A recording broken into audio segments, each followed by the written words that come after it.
తుళ్ళూరు గ్రామస్తులు వాళ్ళ కొంతమంది అక్కడ కాకుండా నాకు విడిగా నాకు హైదరాబాద్కి నాకు మెసేజ్ పంపించింది ఏంటంటే మేము స్వచ్ఛందంగా ఇస్తున్నాం, దాంట్లో అన్ని పార్టీలను మేము స్వచ్ఛందంగా ఇస్తున్నాం, మాకు అభివృద్ధి చాలా బాగుంది, మాకు ఆయన ఇచ్చిన చంద్రబాబు గారు ఇచ్చిన పథకాలు చాలా బాగున్నాయి, ఆయన మా ఇన్క్లూజివ్ గ్రో మాకు డెవలప్మెంట్ కనిపిస్తుంది. కాకపోతే మాకు భయం ఏంటంటే ఒకవేళ ఇచ్చిన తర్వాత అది ఖచ్చితంగా ఉంటుందా, మాకు ఆ గ్యారంటీస్ ఎట్లా సార్ మాకు తెలియట్లేదు, కొంచెం ఏదైనా మీరు అడ్రస్ చేస్తారా ఒకసారి చెప్పాను. నేను అన్నాను పర్సనల్గా వెళ్ళి నేను చంద్రబాబు నాయుడు గారు చెప్పడం కంటే కూడా పత్రికాముఖంగా చెప్పడం, ఎందుకంటే ఇది ప్రజలందరికీ తెలియాల్సిన విషయం, ఏదో ఇది నా వ్యక్తిగత విషయం కాదు, ఇది నాకేదో నా ప్రాజెక్ట్ సంబంధించింది కాదు. అంటే మనం 33,000 ఎకరాలు సపోజ్ సేకరించేశారు మొత్తం వచ్చేసిందని చెప్పారు, అందరూ రాసి ఇచ్చేశారు, అంగీకారం తెలిపిన తర్వాత అది సింగపూర్ రాజధాని కంటే చాలా పెద్ద రాజధాని. అంటే సింగపూర్ని నిర్మించడానికి కనీసం తక్కువ ఒక 20-25 సంవత్సరాలు పట్టింది. వాళ్ళు ప్రతిసారి ల్యాండ్ కావాలంటే సీని రిక్లైమ్ చేసుకుంటూ వెళ్తారు, మన సముద్రాన్ని పూడ్చుకుంటూ వెళ్తారు, అలా పెంచుకుంటూ వెళ్తారు. యాజ్ ఆన్ టుడే తెలుగుదేశం ప్రభుత్వం గుర్తించిన భూమి సింగపూర్ కంటే పెద్ద రాజధాని. ఇప్పుడు 33,000 చిల్లర ఎకరాలు కానీ పెట్టిన తర్వాత ఎంత ఫాస్ట్గా మనం దీన్ని అభివృద్ధి చేయగలం ప్రాక్టికల్గా చూద్దాం. ఇప్పుడు చంద్రబాబు నాయుడు గారు ఉన్నప్పుడే ఇక్కడ మాదాపూర్లో ఆయన అభివృద్ధి హైదరాబాద్ని సిటీని డెవలప్మెంటల్ ప్రాసెస్లో ఈ రోజుకి ఆయన ఇచ్చిన భూముల్లో ఇంకా మిగిలి ఉంది, ఇంకా అభివృద్ధి, ఇంకా బిల్డింగ్లు ఏం కట్టలేదు, ఇంకా కొన్ని ఉన్నాయి అక్కడ. అలాగే చాలా అవకతవకలు కూడా ఉన్నాయి తర్వాత వచ్చిన రాజశేఖర రెడ్డి గారి ప్రభుత్వంలో వచ్చిన విధానాలు. సో ఇప్పుడు ప్రాక్టికల్గా ఒక రాజధాని కట్టాలంటే కనీసం తక్కువ ఒక జనరేషన్ పడుతుంది, అంటే కనీసం ఒక 20 సంవత్సరాలు పడుతుంది, 20-25 సంవత్సరాలు పట్టి తీరుతుంది, దాంట్లో అనుమానం కూడా లేదు. ఎందుకంటే ఒకటి బేసిక్గా మన విధి విధానాలు భారతదేశ అంటే అక్కడ ఉన్నది సింగపూర్ అందరికీ, తెలంగాణ ముఖ్యమంత్రి గారి కానీ అటు ఆంధ్రప్రదేశ్ ప్రభుత్వానికి కానీ ప్రతి ఒక్కరికి సింగపూర్ తరహా రాజధాని లేదంటే మలేషియా తరహా రాజధాని కావాలంటే అది మంచిదే అది. కానీ అక్కడ ఉన్నది సింగపూర్ని ఉన్నది Lee Kuan Yew, very committed leadership. ఆయన సొంత స్నేహితుడిని కూడా ఆయన తప్పులు చేసి లంచగొండి చేసి ఆయన లోపల పెట్టిన వ్యక్తి, ఆయన సొంత చాలామంది దగ్గర వాళ్ళని పోగొట్టుకున్నాడు ఆయన. అంటే ఆయన అంత ఖచ్చితమైన వ్యక్తి, కరప్షన్ని ఎంకరేజ్ చేయలేదు. కానీ మనందరం గుర్తించాల్సింది there is immense political corruption in this country, immense political corruption, దాన్ని ఎవరు కాదనలేరు. అంటే ఇప్పటికి భూమి సేకరించిన తర్వాత ఇది ఖచ్చితంగా రైతులకే ఉపయోగపడుతుందా, ఒక రైతులకు ఉపయోగపడాలంటే ఎలాంటి జాగ్రత్తలు ఇస్తున్నాం. ఒక భూమిని ఎస్ఈజెడ్ పాలసీల ప్రకారం 2000 వీడు యూపీఏ 1 ప్రవేశపెట్టినప్పుడు ఎస్ఈజెడ్ పాలసీ ప్రకారం వాళ్ళకి గ్రోత్ ఇంజన్స్ ఎస్ఈజెడ్స్ ఇండియన్ అని చెప్పి స్టార్ట్ చేశారు. కానీ ఇంటెంట్ చాలా మంచిదే, చాలా మంచి సదుద్దేశమే. కానీ పాటించే వాళ్ళు దాన్ని నిజంగా పాటిస్తున్నారా? వాళ్ళు నిజంగా పాటించట్లేదు. ఏం చేస్తున్నారు? వాళ్ళకి ఇష్టం వచ్చిన వాళ్ళకి ఇచ్చుకున్నారు. నాకు నిజంగా బాధ కలిగింది ఫస్ట్ టైము పోలేపల్లి ఎస్ఈజెడ్ బాధితులు నా దగ్గరికి వచ్చారు. అప్పుడప్పుడు నేను ఇంకా రాజకీయాల్లో కూడా నేను లేను, నాకు తెలిసిన ఫ్రెండ్ ద్వారా నా దగ్గరికి వచ్చారు. ఏదైనా చేయమంటే నేను చిరంజీవి గారికి కూడా చెప్పాను, అన్నయ్య గారికి కూడా చెప్పాను, వెళ్ళారు. మేము వాళ్ళు నిజంగా న్యాయం చేయలేకపోయాను, కానీ జరిగిపోయింది. వాళ్ళు అనేది ఏంటంటే డెఫినెట్గా ఎస్ఈజెడ్ పాలసీల్లో బేసిక్గా మనకి అంటే ఎనీ ల్యాండ్ అక్విజిషన్ పాలసీలో సోషల్ ఇంపాక్ట్ అసెస్మెంట్, సామాజిక ప్రభావం అంచనా ఉంటుంది. అంటే ఒక రైతు నేను మొన్న ట్వీట్ కూడా ఏం చేశానంటే, మీరు రైతు ఆధారిత జీవనాన్ని చంపేయద్దు, వాళ్ళకి న్యాయం చేస్తే ఎలా చేసుకోవాలని నేను అడుగుతున్నాను. రైతు ఆధారిత జీవనాన్ని అంటే ఒక పొలం ఉంది అంటే కేవలం రైతులు ఒక్కలే కాదు, రైతు కూలీలు ఉన్నారు, దానికి సబ్సిడీ బోల్డ్ అంతమంది అనేక రకాలుగా లబ్ధి పొందుతుంటారు. ఇంకొకటి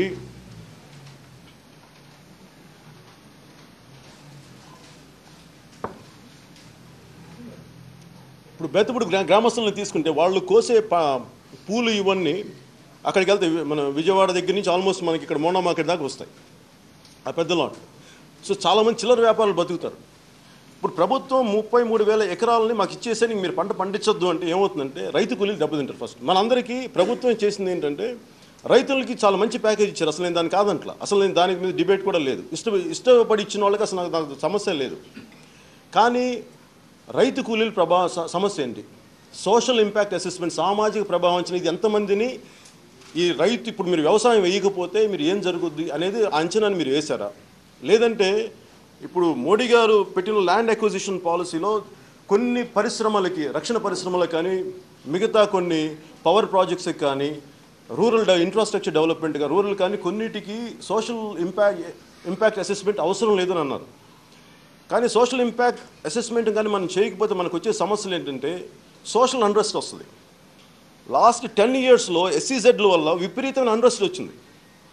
ముఖ్యంగా మన అటు సైడ్ కానీ ముఖ్యంగా అటు సైడ్ తర్వాత ముఖ్యంగా తెలంగాణలో వీళ్ళు కన్వీనియంట్గా SEZ పాలసీలు తీసుకున్నారు. అందరూ భూములు తీసుకున్నారు. భూములు తీసుకొని మేము ఇక్కడ ఇన్ని వేల ఉద్యోగాలు ఇస్తాం, మాకు ఇంత సంపద వస్తుంది, గవర్నమెంట్కి ఇంత ట్యాక్స్ కడతాం, గవర్నమెంట్ ఇంత ఎన్రిచ్ అవుద్ది అని చెప్పి ఆఖరికి అవి భూములు ఎవరికి పనలేదు, ఆఖరికి ఆ కంపెనీ ఇంకొకరికి అమ్మేసుకుంది. ఇలాంటి తప్పులు జరిగినాయి. ఆఖరికి నష్టపోయింది ఎవరు? రైతులు. సింపుల్గా సోషల్ ఇంపాక్ట్ అసెస్మెంట్ని చాలా మామూలు మనుషులు అర్థం చేసుకోవాలంటే గోరటి వెంకన్న రాసిన పల్లె కన్నీరు పెడుతుంది ఎందుకు వచ్చిందంటే ఆ పాట ఈ SEZల వల్ల దెబ్బతిన్న వ్యక్తులు వాళ్ళ కన్నీళ్ళు చూసి వచ్చింది ఆ పాట. సో నేనేమంటాను, దీన్ని దయచేసి అంత ఈజీగా మనకి తీసేయకూడదు. సోషల్ ఇంపాక్ట్ అసెస్మెంట్ లేకుండా ఎంతమంది ఇండైరెక్ట్గా దెబ్బతింటారు. రైతులు ఒక్కలే లబ్ధి పొందుతున్నారు, దాని సంతోషమే. కానీ అలాగే నేను అడిగేది ఏంటంటే రైతు కూలీలకి ఏం చేస్తున్నారు, రైతు కూలీల ఇంట్రెస్ట్ని ఎలా ప్రొటెక్ట్ చేస్తున్నాం, దాని ద్వారా ఉండే కొంతమంది వ్యాపారాలు ఉంటాయి, హమాలీలు ఉంటారు, వాళ్ళకి మీరు ఏం చేస్తున్నారు, వాళ్ళందరినీ కన్సిడర్ చేసి ఇంకొంచెం నేను బ్రాడర్ విజన్ తీసుకోండి దీనికని ఫస్ట్ నా మొదటి విన్నపం. ఇప్పుడు మనకి అందరూ సింగపూర్ తరహా రాజధాని, మలేషియా తరహా రాజధాని అంటే నేను ఒక 15-20 years బ్యాక్ నేను వెళ్ళాను సింగపూర్కి. వెళ్తుంటే నన్ను అక్కడ అడిగాను, ఇక్కడ ఎవరు చాలా రిచెస్ట్ ఫెలో అని అడిగాను. రిచెస్ట్ ఈజ్ నాట్ ఇండివిజువల్స్, ఇక్కడ రిచెస్ట్ అంతా గవర్నమెంటే. అంటే గవర్నమెంట్ అంత ఎఫెక్టివ్గా పనిచేయటం వల్ల గవర్నమెంట్ దగ్గర బోల్డంత సంపద ఉంది. దాన్ని వెల్ఫేర్ స్కీమ్స్ చాలా బాగా ఖర్చు పెట్టగలరు, చాలా బాగా ఖర్చు పెట్టగలరు. ఎందుకనంటే అక్కడ కరప్షన్ ఫ్రీ గవర్నమెంట్ ఉంది. తప్పప్పుడు కన్వీనియంట్ విధి విధానాలు లేవు, పక్షపాతాలు లేవు. ఇలాంటి విధానాల వల్ల వాళ్ళు సక్సెస్ఫుల్గా ఉన్నారు అక్కడ. కానీ ఇప్పుడు మనకి వీళ్ళు చేసే విధానాల వల్ల చాలా సమస్యలు ఉన్నాయి. పోనీ నిజంగా మనం సంపూర్ణంగా ఇచ్చేద్దామనంటే ఇప్పటికీ వ్యాన్పిక్ భూములు రాజశేఖర్ ఇప్పుడు అందరూ ఈ రోజున తెలుగుదేశం పార్టీ కానీ నేను కానీ భారతీయ జనతా పార్టీ కానీ ఈవెన్ వెంకయ్యనాయుడు గారు కూడా రాజశేఖర రెడ్డి గారి హయాంలో చాలా తప్పులు జరిగినాయి. కొన్ని ఇండివిజువల్గా నేనేమంటాను, మొత్తం చాలామంది డబ్బులు దోచేశారు ఇండివిజువల్గా, చాలా అన్యాయం జరిగింది. ఇది ఇలా కాదు, సరైన గవర్నమెంట్ కావాలి, సరైన విధి విధానాలతో ఉన్న గవర్నమెంట్ ఉండాలి, ప్రజలను రక్షించే గవర్నమెంట్ ఉండాలంటే నేను వాళ్ళతో పాటు నేను ఉన్నాను. కానీ వాళ్ళు చేసిన పాలసీలను ఇప్పటికీ వ్యాన్పిక్ భూములు ఉన్నాయి, 24,000 ఎకరాలు. అంటే నేను ఈ 33,000 ఎకరాలకు వస్తున్నాను. 24,000 ఎకరాలు సేకరించారు దాదాపు. దాంట్లో వ్యాన్పిక్ పోర్ట్ ట్రస్ట్ అని చెప్పి దానికి సంబంధిత ఆధారితమైన పరిశ్రమలు వస్తాయని చెప్పి కొన్ని వేల మందికి ఉద్యోగాలు వస్తాయని చెప్పి అప్పటి రాజశేఖర రెడ్డి గారి ప్రభుత్వం వాళ్ళకి ఒక 24,000 ఎకరాలు దాంట్లో పోర్టుకి సంబంధించి 4,000 ఎకరాలు స్వయంగా మన రైతుల దగ్గర నుంచి లాక్కున్నారు ఇదే కన్నీళ్ళ మీద.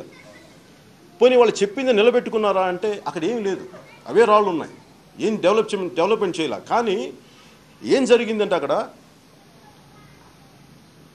అది 51% ఏమో మనకి ఒక ప్రసాద్ గారు అనే ఆయనది, మిగతాదేమో రసల్ ఖైమా అనేది ఒక యునైటెడ్ అరబ్ ఎమిరేట్స్లో ఉండే ఒక దేశాన్ని. వాళ్ళల్లో ఇంతకేం చేశారు, అది ఏమైతే పక్కన పెడితే ప్రసాద్ గారు ఏం చేశారు, వ్యాన్పిక్ ఆయన షేరు నవయుగా వాళ్ళకి అమ్మేశారు 40%. అంటే రైతుల దగ్గర నుంచి లాక్కొని అక్కడ ఏమీ అభివృద్ధి జరగలేదు, కానీ సర్టన్ దీనికోసం వాళ్ళకి అమ్మేశారు. అది నవయుగాకి వెళ్ళిపోయింది, నవయుగా గ్రూప్కి, which heads Krishnapatnam trust, Krishnapatnam port trust.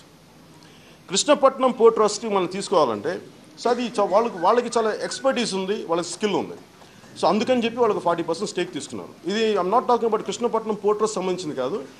అంటే అసలు ఏమీ లేకుండా ఒకళ్ళు భూములు తీసుకొని రైతుల దగ్గర నుంచి భూములు తీసుకొని అభివృద్ధి చేయకుండా వాళ్ళ కింద ఉంది కాబట్టి దాంట్లో 40% స్టేక్ అమ్మేశారు. అది KPTC. అలా వెళ్ళిపోయిన తర్వాత అలాగే మేటాస్ అని ఉంది, ఇది మన సత్యం రామలింగరాజు గారు. అక్కడ కూడా మీకు ఇన్ని వేల కోట్లతో మీకు ప్రాజెక్ట్ పెడతాం అని వాళ్ళకి ఒక మచిలీపట్నం పోర్ట్ ఇచ్చారు. ఆఖరికి రామలింగరాజు గారికి వచ్చేటప్పటికి ఆయన సమస్యల వల్ల అది కూడా ఆయన నవయుగ గ్రూప్కి అమ్మేయాల్సి వచ్చింది. At the behest of YS Rajasekhara Reddy గారు అనుకోండి, లేట్ వైఎస్ రాజశేఖర రెడ్డి గారు. సో ఏమైపోయింది, మనకి సింగపూరే 120 మైళ్ళ కోస్తా తీరం సింగపూర్కే, అలాంటిది 870 మైళ్ళ కోస్తా తీరం ఆంధ్రప్రదేశ్ రాష్ట్రానికి. దాంట్లో దాదాపు 40% పైచిలకు ఒక కంపెనీకే ఉంది.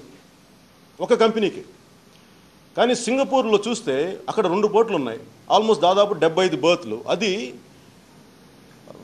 ప్రపంచంలోనే అత్యంత బిజియెస్ట్ ఎయిర్పోర్ట్.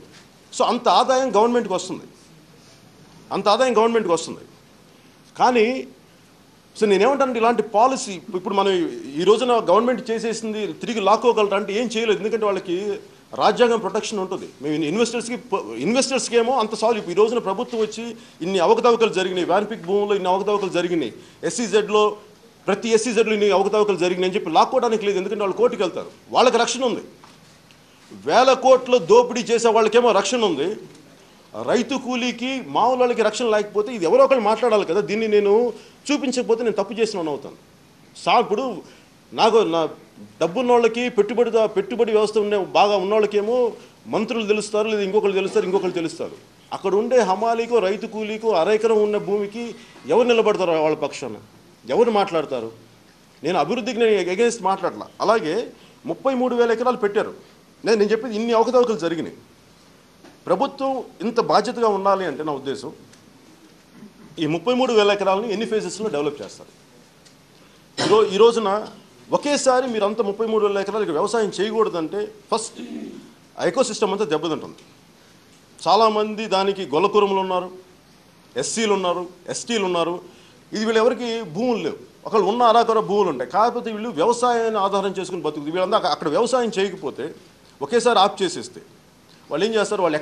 వాళ్ళకి ఉపాధి ఏంటి, వాళ్ళు ఎలా బతుకుతారు, ఒకవేళ వాళ్ళకి ప్రభుత్వం వాళ్ళకి ఏ విధంగా సహాయం చేస్తుంది అన్నది నా మొదటి నేను అడిగేది. 2, 33,000 ఎకరాలు ఈవెన్ స్వచ్ఛందంగా ఇచ్చారు, నేను వాళ్ళు కాదంట్లా. వాళ్ళని మనం ఎలా ప్రొటెక్ట్ చేస్తున్నాం? మొన్న జగన్ గారు ఉండవల్లి గ్రామానికి వెళ్ళి నేను ఇప్పుడు 2000 మళ్ళీ నేను ముఖ్యమంత్రి అయితే మీ పొలాన్ని మీకు తిరిగి ఇచ్చేస్తాను అన్నారు.